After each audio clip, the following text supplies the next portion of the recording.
Hi guys, welcome back to Spotaria channel. So today in this video, I'll show you how to recover Likee account.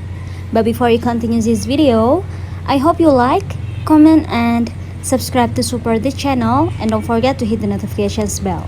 So without any further ado, let's get started. First thing first, of course you have to open your Likee apps on your phone.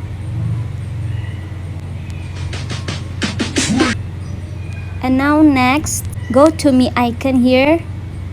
Here I'm gonna log in with my phone. And now tap on sign up or log in here.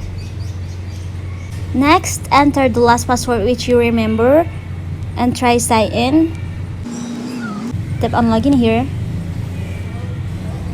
The password will be rejected if it is wrong. Then click or tap on forgot password to continue.